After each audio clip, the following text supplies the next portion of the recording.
BookTube. I've got a triptych of tags for you today on Tag Tuesday. This is once again our day for doing tags, and just like last week, I have 3 tags that I want to do. Why space them out? I can do them all in one day. So we're going to start with one I'm very happy to see, the Interrail Eurorail book tag Part 3, where myself and an unruly pitchfork-wielding mob of other booktubers prevailed upon Mark at Book Time with Elvis to extend his book journey around the world. So we are continuing to travel on, and we start off in Genoa, the birthplace of Christopher Columbus, UNESCO listed World Heritage Site. The Via Garibaldi is one of the most important streets in Genoa, and it's famous for its large amount of palaces and fine architecture. Tell us about the main street in your town or city. What can you see or do there? And of course, there is no official main street in Boston.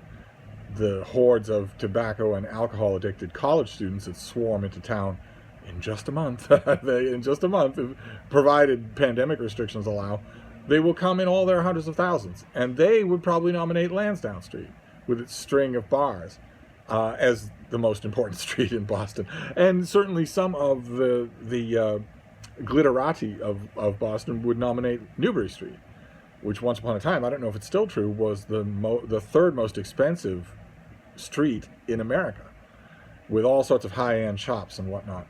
But I don't think there should be any real doubt about the street here being Washington Street, which runs all through Boston, is a very great antiquity as far as Boston, the city of Boston, is concerned. Back when Boston was a peninsula, it isn't. Boston filled in a whole bunch of land, but once upon a time, it was a city connected to the rest of the mainland by a tiny neck, by a very narrow neck of land.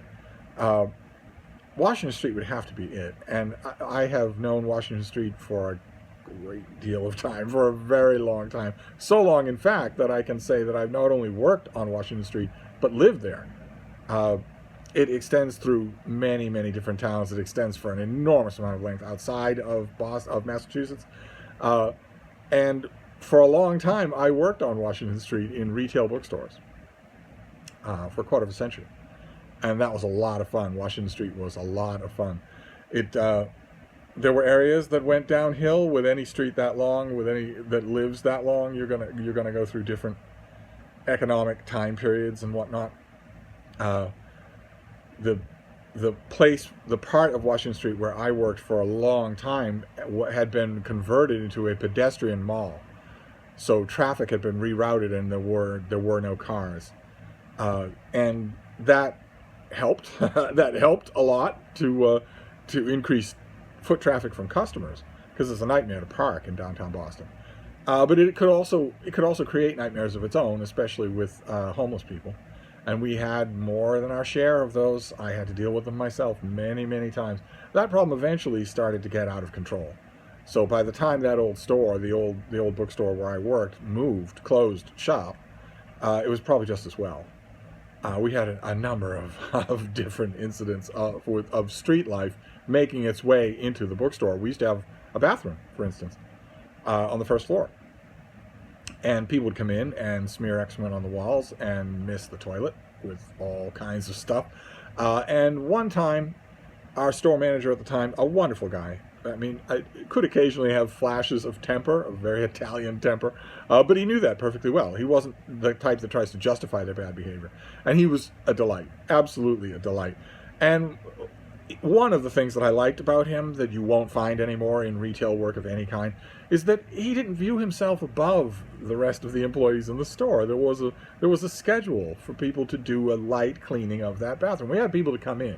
We had a cleaning service. But there was a schedule for employees to do a kind of quick walk through, put on some plastic gloves, pick up paper towels or things like that, do a slight clean to keep it presentable during the day, because you can't have a cleaning crew in every day. And it was through that, this store manager put himself on that list so that he was in rotation, same as everybody else. And one day, he went into our bathroom and found on the floor a giant pile of human feces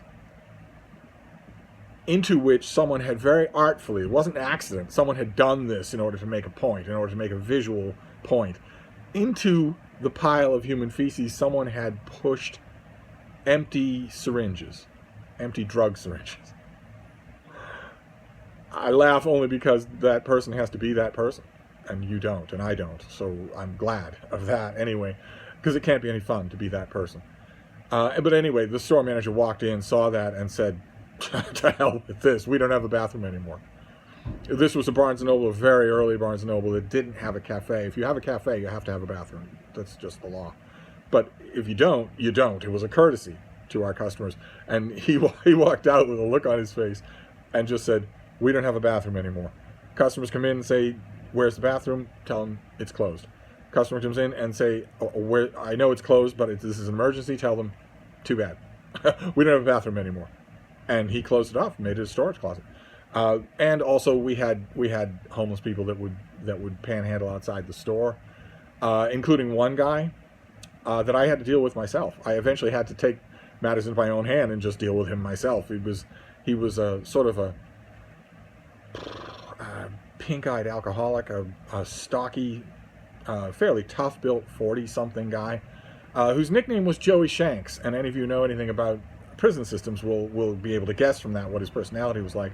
He used to, for a while, he camped in front of the store, and he would have the little can of coins, and he would say, spare change. He couldn't make himself sound nice. He was a brute, I believe is the antiquated term. He couldn't make himself sound nice, but he would do that regularly. He would say, spare change. And I heard him a number of times because I used to, when I dealt with a customer, when I walked them around the store, spending their hard-earned money, and then brought them to the registers, chit-chatting the whole time, I would walk them right out the door, and say goodbye to them, actually wave goodbye to them, say, it was great to see you, feel free to come back in when your finances recover, I'm always happy to talk to you, thanks, look, a little chat about the weather. I did the whole of that. I didn't just chuck them off somewhere else, unless it was really busy, and then I asked them, I didn't just tell them. But anyway, because I would lead my customers outside and say goodbye to them, I often saw Joey Shanks at the front of the store saying, spare change. And I almost said something because it was pretty harsh the way he was saying it, but I thought, now, there for the grace of God goes you. You can't tell somebody not to panhandle. Anybody who's walking around in downtown Boston already knows to expect that. Then he started something new. And I noticed right away when he did, where he would say, spare change, someone as they were walking past him to go into the store, and then in the same kind of abrupt, openly hostile tone, he would say, how about on the way out? And that won't do whatsoever. I heard that and was just shocked. So I walked up to him, and he was expecting people to stay away from me. He had this very aggressive look in his eye. I couldn't care less about such things. He was no danger to me. No, I walked up to him and I said, listen, I don't care if you beg for money when people go into the store, but none of this how about on the way out crap. I don't want these customers thinking, is that guy remembering me? Is that guy, that creepy guy at the front of the store, is he remembering me? Is he watching to notice how many bags I come out with, or if I come out with my children or with my wife or whatever? I don't want any of that. No more of that. You can't do a follow-up visit. You can't say, how about on the way out? Stop saying that right now. And he was nodding and saying, yeah. And I walked away. I walked back into the store. And I think it was the next day or a couple of days later, I was leading a customer out, and I heard him do the same thing. I heard him say, spare change. The person ignores him. He says, how about on the way out? And I said goodbye to my customer, waited till they were out of earshot, walked up to him and said, I know that you remember me. I know you're not crazy. And I know you remember what I told you. I told you not to threaten customers. I consider that a threat. And now I'm going to warn you. Now I'm going to threaten you. If I ever hear you say that again, I'm going to drag you around the corner to the nearest untelevised alley and beat you within an inch of your life with my bare hands. Do you understand me? I was standing like an inch away from him. I said, do you understand me? I'm not talking about the police. I'm not talking about your pro bono lawyer. I'm not talking about the manager of this store or the management of the Merchants Association. I'm talking about me. If I hear you say that again, I'm going to cripple you for life. And he not only didn't say that anymore, he stopped begging outside the store. He just found another place to go. And it was all tempest in a teapot anyway, because I told the story many times, that store closed down. And for over a decade, it was just a derelict storefront. No, it didn't close down. The heart of Boston, it didn't close down and immediately get a new shop. It just closed down and stayed closed with spray paint on the front walls and garbage collecting in the doorway. Every once in a while, when an errand of mine would take me into downtown Boston, I would walk by that front and my heart would just break. Because, you know, if you walked up to the door, you could look inside. I could look inside and immediately populated with 1,000 ghosts walking around, running around, having the time of our lives, stocking 1 million books, talking to 1 million customers, having 1 million in-jokes running all day long. I think there is something there now, but that was heartbreaking. But anyway, this is supposed to be about travel, not about wool gathering stories. So let's just move on to the next prompt. The point about Washington Street is you can do, even now, almost anything on Washington Street. You can find shops, residential areas, almost everything. From Genoa, we moved to Milan. And then Mark tells a funny story about a misunderstanding of his where he tried to book a train and got the word wrong in the native language and ended up in the wrong place. And he asks, have you any examples of funny misunderstandings at home or abroad? I was racking my brains. I have lots of travel stories. I don't think I have any. None come to mind. I have stories about misunderstandings, but they weren't funny. They were very bad, very intentional, very irritating, or very dangerous. But funny things like his story, I don't think I have any. So I'm gonna make up for lost time with that anecdote about Barnes & Noble by skipping right over this one. Milan is one of the fashion capitals of the world. Tell us about your fashion sense. Is fashion and style important to you? I'm glad that Mark makes the distinction here between fashion and style, because fashion is a fad. There's nothing more pathetic. There's nothing that excites my pity more than when I'm walking down the street and I see someone, usually a young person, in the grip of fashion, where something wasn't worn by anybody a year ago, and now the people who are under the sickness of fashion all wear it. All, like lemmings, they all do. Some fashions live longer than others. One that I've seen to be incredibly persistent, especially in Milan's fashion world, but it's all over the place now, especially in the business world, is people wearing intentionally missized clothing. The purest sign of a fashion slave, someone who has surrendered part of their selfhood to the disease of fashion, will be a stereotypical a-hole business drone in his late 20s who's wearing pants that come down to the middle of his shin and that are skin tight. He can't bend over. If he drops his phone, he has to buy a new phone. He can't bend over, or his pants will not only rip along all their seams, but literally explode off his body. He is a size 32 waist, and he is wearing a size 22 pants that come down to the middle of his shin. It looks like he bought an all-cotton pair of pants sized the right way and put them in the laundry wrong, and they just shrank on him. He's wearing a shirt that is spray paint skin tight, so the buttons are straining to attach to each other. And likewise, because the shirt is 2 sizes too small, and likewise the sleeves on the shirt go down to just past his elbow. He's wearing a suit that is 2 sizes too small, so it looks ridiculous. The ensemble looks ridiculous, and to add insult to injury, he's wearing loafers with no socks. That is a victim of fashion. That is someone who the thing about fashion that you can always tell what you're dealing with, a slave to fashion, is fashion always makes the recipients look ridiculous. That's the whole point of fashion, is that you look ridiculous and you're just sort of gestalt daring everyone else around you to comment on it. The whole idea of fashion, if you only have to watch the Zoolander movies to get confirmation of this, the whole point of fashion is to take something that looks manifestly ridiculous and get people to seriously wear it, even covet wearing it. That's fashion, and I have no truck with fashion whatsoever. But style is, I think, a little bit better. It's a little bit more permissible.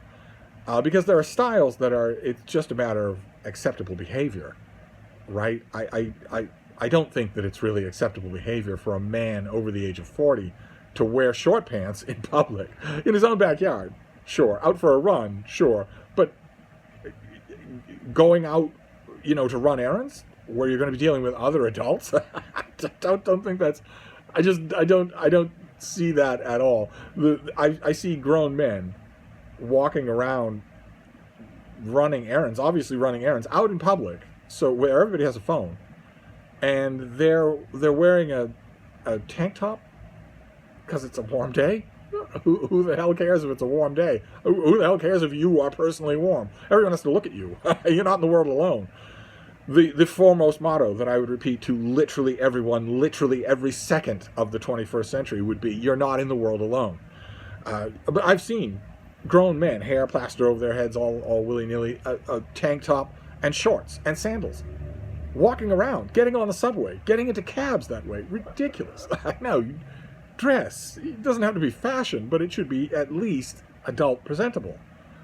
Maybe it's an illegitimate distinction. I'm seeing a difference where there is none. But one way or another, I do draw a difference, and that's where I draw it as far as fashion sense goes. Then, while in Milan, it would be a great shame not to stop at the convent on the Piazza Santa Maria delle Grazie, as here you can view one of Leonardo da Vinci's most famous works, The Last Supper. Can you tell us about a particularly memorable, good or bad, meal you had and why it was so memorable? I've done, for those of you who are new to this channel, I've done a lot of traveling, an enormous amount of traveling. I spent a long time doing nothing else. And I know the gist of this whole tag is to get me to look overseas. It's to get me to look to exotic locations. But I've had so many great meals right here in Boston. Right here in Boston, at the house of an old friend of mine, and the whole family are old friends of mine in Boston's Beacon Hill. A wonderful, rackety old house that you see a frontage on Beacon Hill. You do not see the back of it at all. You need a drone to see what the glories of it look like. This family has been in that house since, I don't know, the 1670s or something like that. And I know all of their friends too. I helped to build the library in that house. I helped to stock the library, not build it, not 2x4s, but stock it. And I've had so many wonderful meals. There is. I know this is going to sound weird. This kind of comment is going to sound weird. In the course of my travels, both in this country and elsewhere, I've also had occasion to rub elbows with a lot of wealthy people. I don't really know why that is, but nevertheless, I've noticed it as a pattern. And old money that's been around in the family for centuries, or a century, or very old, a long time. Old money at home, for me, usually, in my experience, tends to behave in just the most wonderfully relaxed way, in a way where the cares of the world are gone, and nothing stupid or neurotic has replaced them. And that particular family that I'm talking about was as old money gets, but also no money at all. Not in Boston, but still in America. Some great meals that I've had in the American Midwest. A few in particular at the end of harvest season in Iowa, with big tables set up outside, the air just full of the smells of harvest and high summer.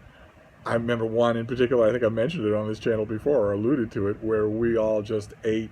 Nobody puts on a meal like Iowans do. We all just ate and ate and ate, and there were children and dogs running everywhere, and everything was just, the countryside was just rolling off to the trees on the border of the nearest brook.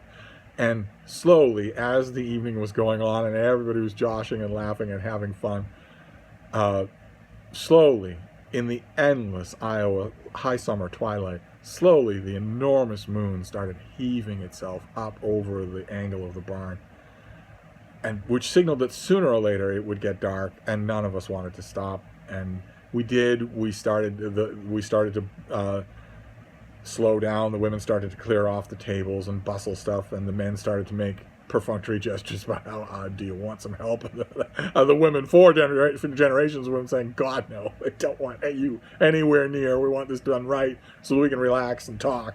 And then the night went on. Everybody moves inside, and the night went on. Just meals like that are memories to last a lifetime, and I didn't have to go to anywhere exotic to have them, so I'm gonna cite those. Two households, both alike in dignity, in fair Verona, where we lay our scene.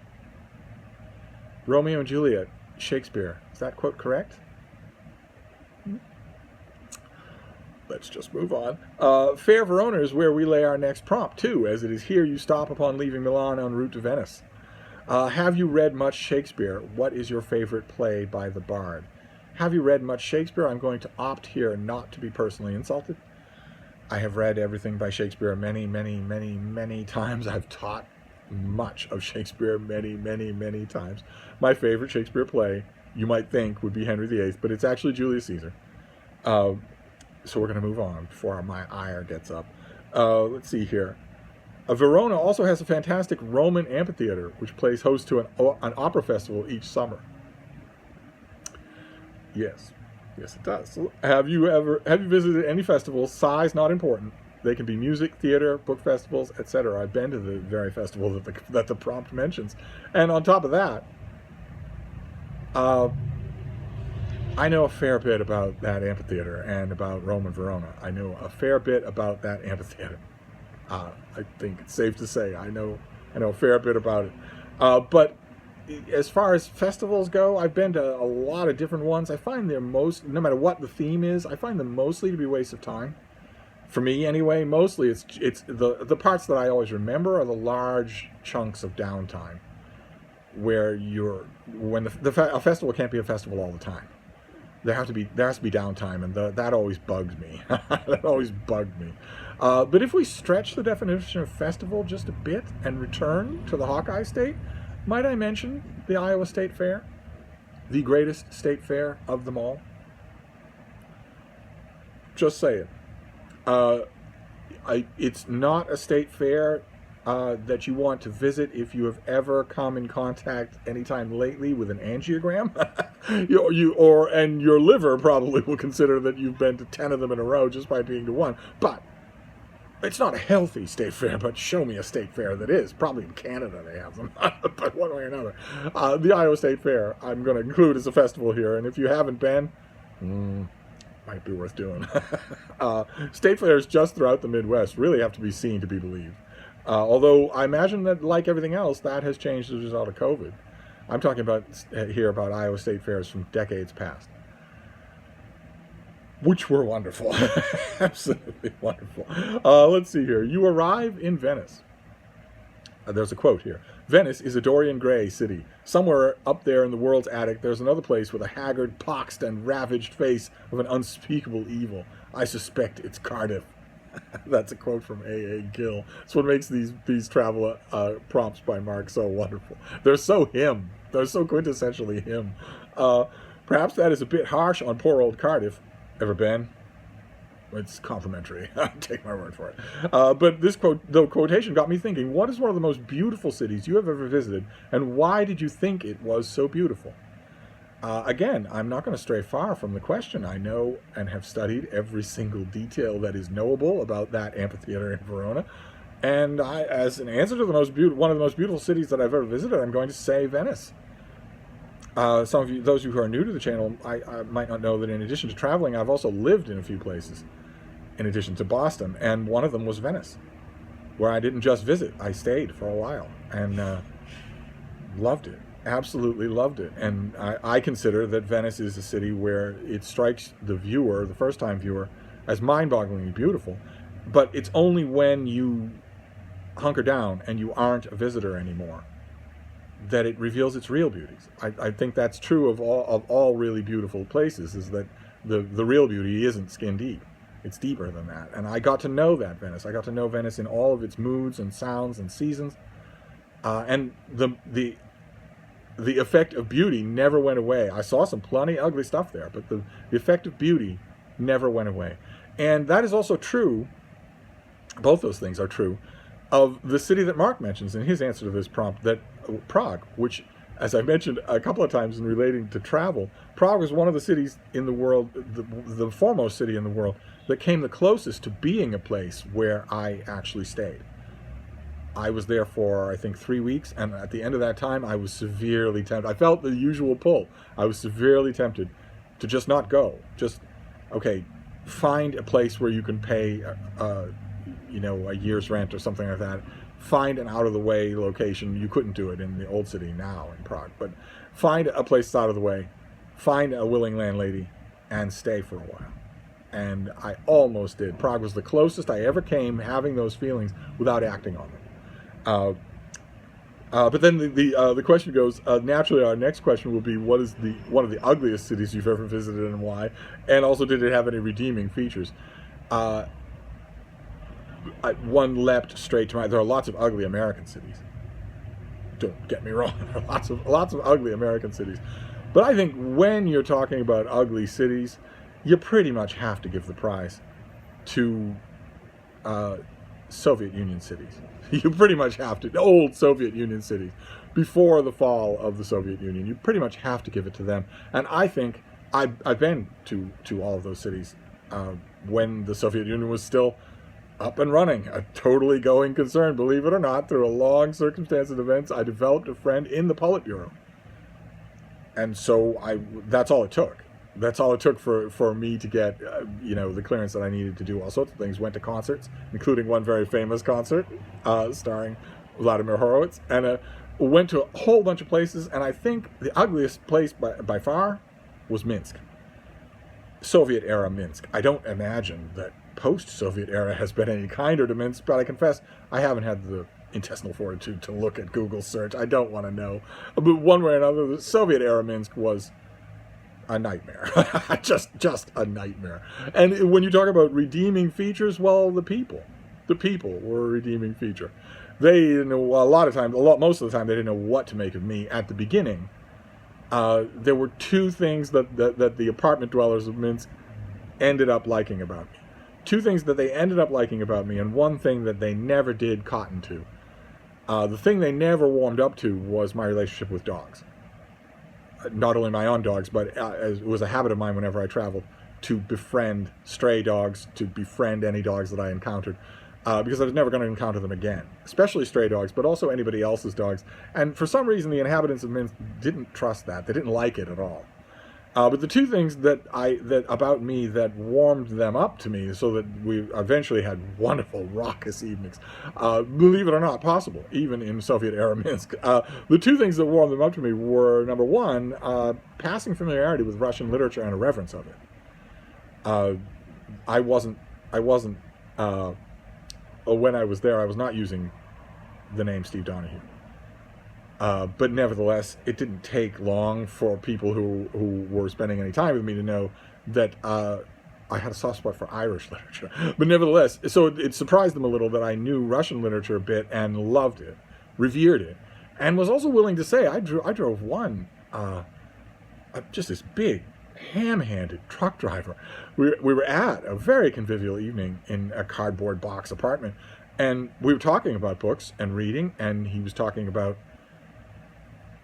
He was trying hard not to draw a before and after comparison. He was talking about reading that he used to do, and we were talking about Western literature and things like that, things that he's heard only rumors about, has never seen. They don't ever come to Minsk, and at one point he very warily sort of raised the subject of Russian poetry, and I went off on the subject. I just went off on the subject of Russian poetry and Russian prose, saying there is no doubt at all the rest of the world sort of worships at the Russian altar. It's kind of incredible. All other worlds have literary outputs, of course, even in Minsk, Shakespeare backwards and forwards, but there's something about the Russians. There's something about Russian literature. I swear, this gigantic guy, a brow like a grizzly bear, started tearing up right there, and it wasn't just the drink. He started tearing up right away. It was, and hugged me.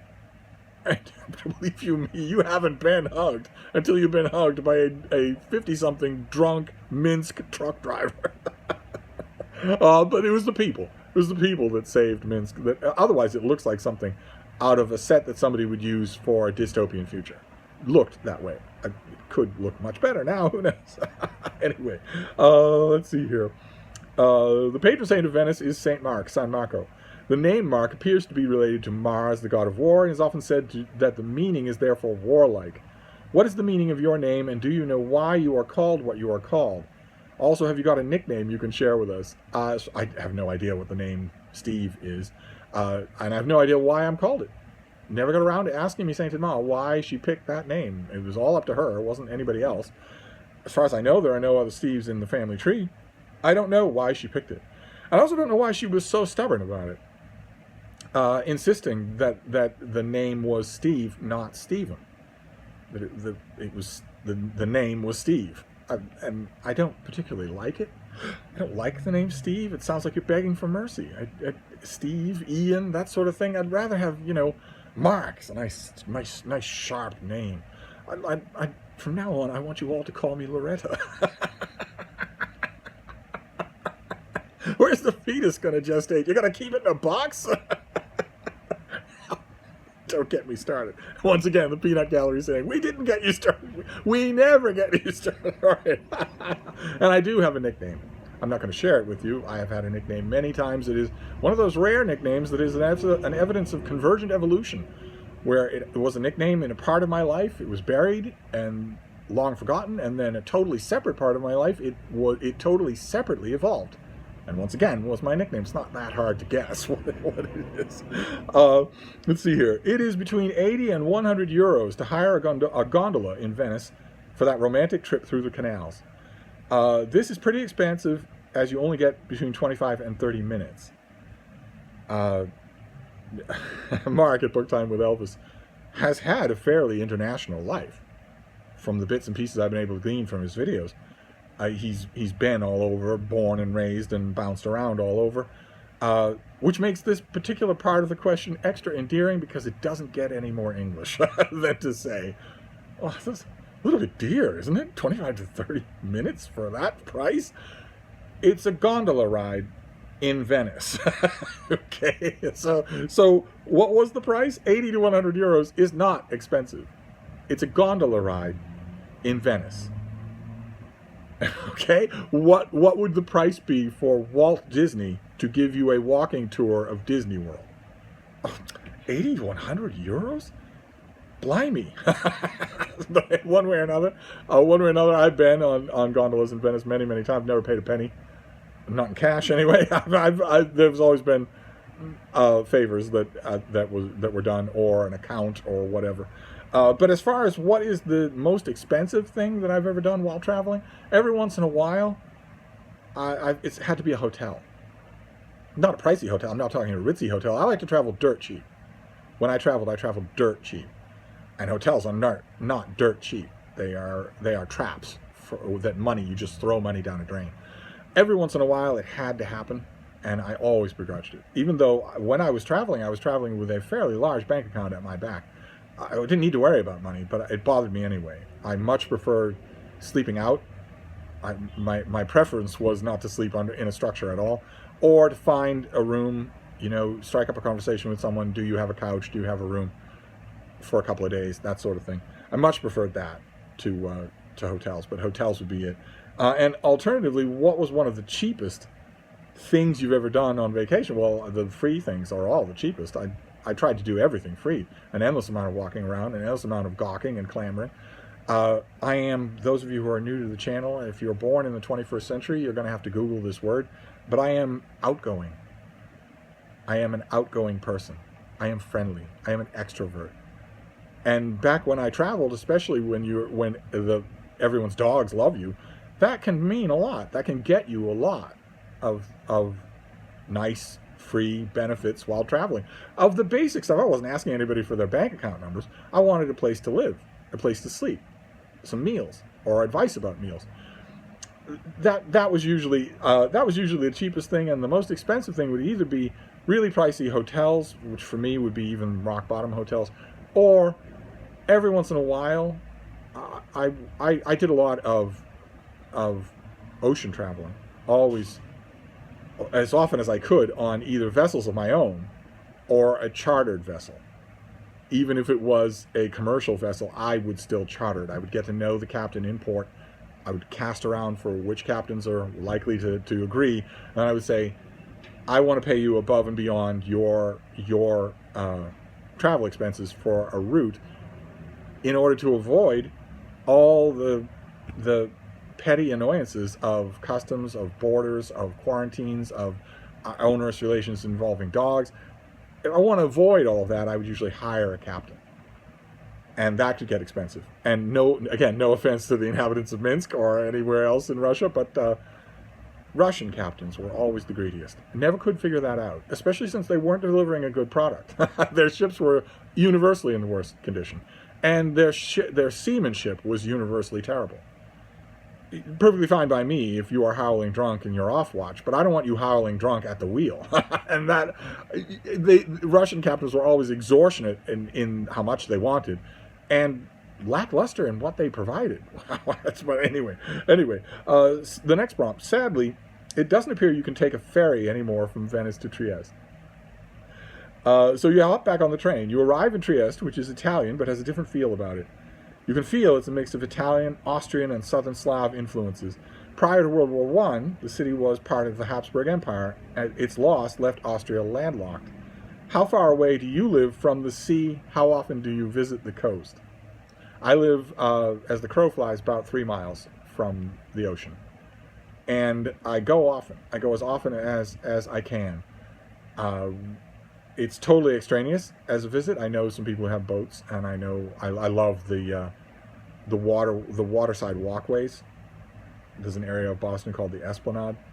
It's very nice to walk a dog. I haven't done that yet with Frida, but I intend to. That would be something. I've said she doesn't like to be on the subway, but that would be a subway ride that would be worth subjecting her to, because she would really like that experience.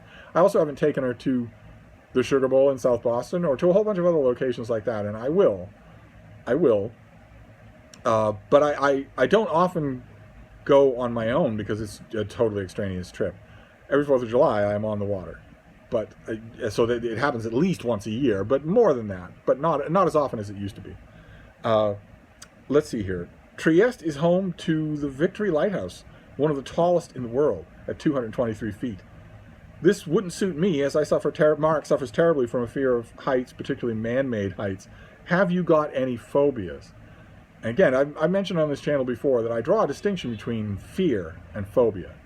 Phobia is when a fear of yours is irrationally out of control, where whether the thing you have a phobia about is legitimately frightening or not, the fear of it has control over you instead of you just feeling it and getting on with your day. So, you know, I have the same freeze up lock reaction if I see a big spider or the movement in the grass that betokens a snake. I have those same reactions as anybody does, but I don't have a phobia. I'm not seeing these things behind every corner. So I would say no, I don't have any phobias. What is the highest place you've ever visited, man-made or otherwise, not including air travel? Of course. Man-made or otherwise makes this a long list, because I hiked a lot on mountains. And I'm sure that, considering sea level and whatnot, that a lot of those were taller than any man-made stuff that I was on, especially since there were a couple of times where I kept going pretty high up on the flanks of pretty tall mountains. As far as man-made goes, I'm sure that I have been on very tall structures. I'm off the top of my head, just looking at the tag, I'm not sure of the foot measurement. But one that sticks out because it was unmistakable, you couldn't avoid it, was the North Tower of the old World Trade Center. There was at the top of the North Tower of the old World Trade Center, there was a restaurant called Windows on the World. And there was a private dining area. It was very ritzy. This could easily have been an answer to the earlier question about expensive things you did while traveling, except I wasn't paying. A friend of mine who was extremely wealthy was paying. There was an area called Wild Blue that was sort of affiliated with Windows on the World. It was sort of a more private dining area. And the view from Wild Blue was astonishing. Just astonishing. It was all windows. So you're looking out over all of New York, everything, every single piece of physical topography for a dozen miles, 20 miles. Astonishing, just astonishing. And we did that a few times. We started to make a regular thing of it when I would come into the city. We would go up there and make reservations. You had to dress up, and the food was terrific, the service was terrific, the view was terrific. I don't usually like being at the top of tall buildings like that, and I don't usually like dressing up for meals, but this was a good friend, and they were shouldering a not inconsiderable bill, so I went, and so naturally I thought about those experiences on September 11th, when everybody who's in Windows on the World, everybody who's in Wild Blue at the time, all the staff, any patrons, everybody was up there. When the plane struck, they were completely cut off from the rest of the building. The angle of the plane cut the stairs, it cut the elevator shafts. They were trapped. They were certainly going to die, and they all did. Everyone was up there, died in one of three horrible ways, right? They either died of smoke inhalation, or they died by jumping. Quite a few people forced the windows open up there and jumped from, I don't know, how high is it? 200, 300 feet in the air? No chance you're going to live. Just don't want to burn to death. Or they managed to find a secluded corner, put a damp cloth over their mouth, hoping the whole time, and then the whole building collapsed. And them along with them. Naturally, I thought about those times. I thought about those people. You know, maybe one of those people, maybe more than one of those people, had the exact same experience that I did. Oh, well, I'm up here for breakfast, because the breakfast is to die for, and I'm in town only just briefly, and I'm here with my friend, and they're paying, and it's a little informal ritual that we have, when suddenly the whole building shakes. Or even worse, what if one of those people was having one of those breakfasts, and they were laughing, and they were talking with their friend, and they saw the plane coming? So it isn't just that the building shook, it's that they saw it. They saw that maybe the glint of sunlight on the fuselage caught their eye as the plane was turning, and they saw it coming. Anyway, I'm going to say the North Tower of the old World Trade Center, which isn't there anymore. Then from Trieste, you travel to Ljubljana. One of the sites there is the Triple Bridge, a grouping of 3 bridges across the Ljubljana River.